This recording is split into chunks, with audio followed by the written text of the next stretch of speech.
खबर जयपुर से, जहां एक बार फिर इंसानियत की मिसाल समाज के सामने पेश की गई है और यह मिसाल पेश की है राजस्थान की शिवसेना इकाई ने एक बुजुर्ग और एक पीड़ित महिला की समस्या का निवारण करके। आइए बताते हैं आपको पूरा मामला क्या है।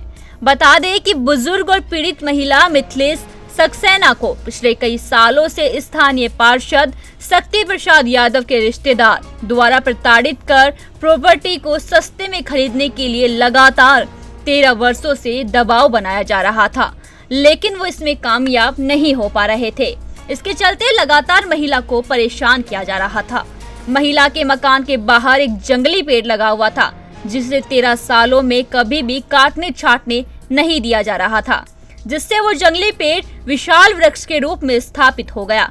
उसकी जड़ें पानी के टैंक और मकान में जगह जगह फैल रही थी और बुजुर्ग महिला को बार बार मकान में आर्थिक रूप से नुकसान हो रहा था। इस संदर्भ में महिला ने प्रशासनिक सहयोग मांगा और यह सिलसिला लगातार 13 वर्षों से चलता रहा।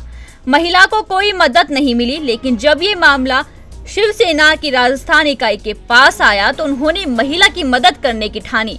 इस कार्य में प्रशासन की मदद लेते हुए तुरंत कार्रवाई कर पीड़ित महिला को न्याय दिलवाया और उस पेड़ को निगम द्वारा हटवाया गया। जब हम लोगों ने 1999 में लिया था, 2000 में जब लिया तब इन्हें बता दिया था। उसके बाद जब मैं 2011 में रहने आई तो इन्होंने मेरे ठेकेदार को भी धमकाया, मुझे भी जो भी कहना था कहा, वो शब्द मैं यूज़ भी नहीं कर सकती। उसके बाद मैंने महिला आयोग में इनकी शिकायत करी, जब जाके ये मेरे को जेंट्स बोलने बंद हुए और लेडीज।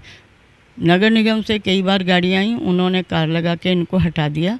पहले इन्होंने जीरो सेट बैक पे बना के गमले रख रखे, उससे पानी डालते रहे। ना सर्दियों में मुझे पेड़ कटाने देते हैं और ना अब जब अंदर तक जड़ें घर को खा रही थी तो मैंने किया, उसको भी ये बार बार इधर उधर घुमा के और रोक देते हैं एप्लीकेशन, कभी नहीं।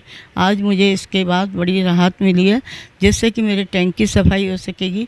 4 बार मैं रैंप बनवा चुकी हूँ, 4-5 बार मैं इसका फर्श बनवा चुकी हूँ और अंदर तक मेरे कमरे तक में इसकी जड़ें जा रही हैं।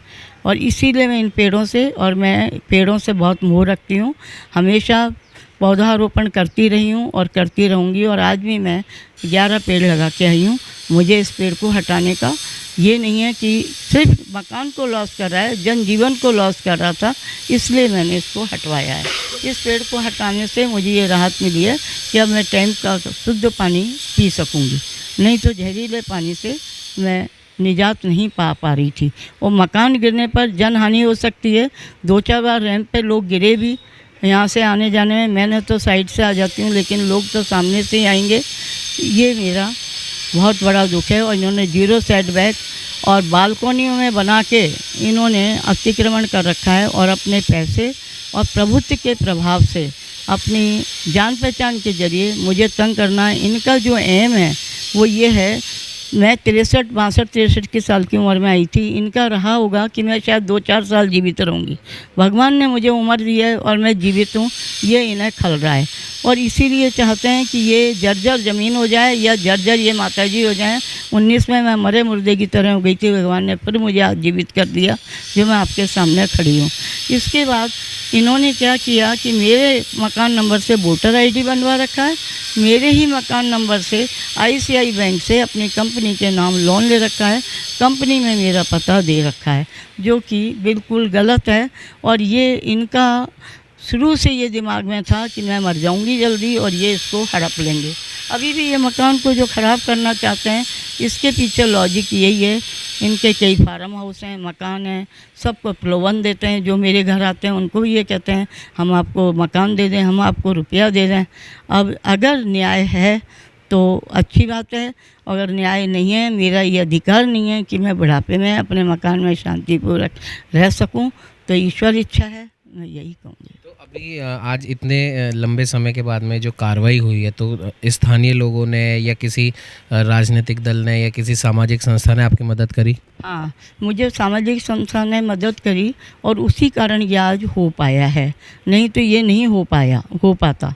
क्योंकि मैं इसके बीच में हर साल में 3-4 बार पेड़ काटने वालों को बुलाती थी, वो उनको मना कर देते थे, उनके फ़ोटो खींच के उनको डरा के भगा दिया करते थे। इसलिए इस संस्था की मैं बहुत आभारी हूँ।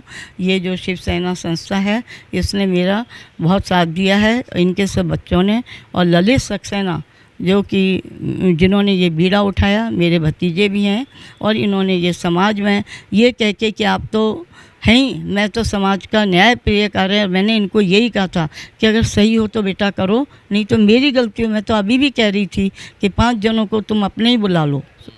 यादव साहब को, राजमाला यादव गवर्नमेंट नौकरी में है और उसके बाद अपना फ़ायदा उठा रही है, पार्षद होने का और ज़्यादा फ़ायदा उठा रही है। आए दिन मेरे को पहले ऊपर टंकी में पानी जीने में भी जाने के ताला लगाया था। शुरू में बहुत काम किए हैं, मेरी पूरी एक लंबी लिस्ट है, मैं कुछ नहीं कहना चाहती, बस अब मैं शांति। आज जो ये कार्य हुआ है इससे मैं बहुत ही हूँ कि ये अब मेरा जो डैमेज नहीं होगा और पानी मुझे शुद्ध मिलेगा और मेरे आने जाने वालों को निजात मिलेगी और कोई जनहानि नहीं होगी। आगे भी ये संस्था ऐसे कार्य करती रहे। मैं संस्थाओं से जुड़ी भी हूँ, कुछ समाज सेवा करती थी, लेकिन क्या करूँ कि इसने मेरा सब काम बंद करवा दिया और इनकी हिम्मत से मैं वापस आगे अग्रणी हो गई हूँ और काम करने लगी हूँ। आप इनके रिलेटिव हैं, लंबे समय से परेशान थी, आज इन्हें राहत मिली है।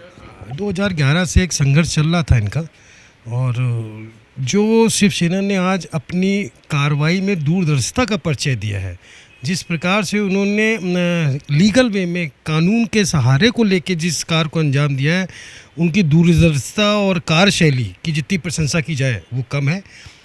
क्योंकि अगर कोई चीज़ प्रशासन के मद्देनज़र हो रही है तो हम भी यही चाहते थे, क्योंकि बुआ जी वृद्ध हैं और इतनी सीनियर सिटीजन है, और आप समझ सकते हैं कि उनके मन पे कितना बोझ था। आज ललित जी, उनकी टीम ने और संपूर्ण शिवसेना को मैं साधुवाद देना चाहूँगा कि उनका इस प्रदेश में जो भी कार्य करने का तरीका, मेरे नज़र में तो पहला कार्य ऐसा हुआ जो उन्होंने बड़ी दूरदर्शिता से और सहजता से, बिना किसी दबाव के, कानूनी पहलुओं को, स्टेप्स को मद्देनजर रखते हुए किया। ये दूरदर्शिता और कार्यशैली बड़ी प्रशंसनीय है, बड़ी प्रशंसनीय। देश और दुनिया की हर बड़ी खबर के लिए सब्सक्राइब करें नवतेज टीवी और पल पल के अपडेट्स के लिए बेल आइकन को दबाना ना भूलें, क्योंकि आपकी खबरों का भरोसेमंद साथी है नवतेज टीवी।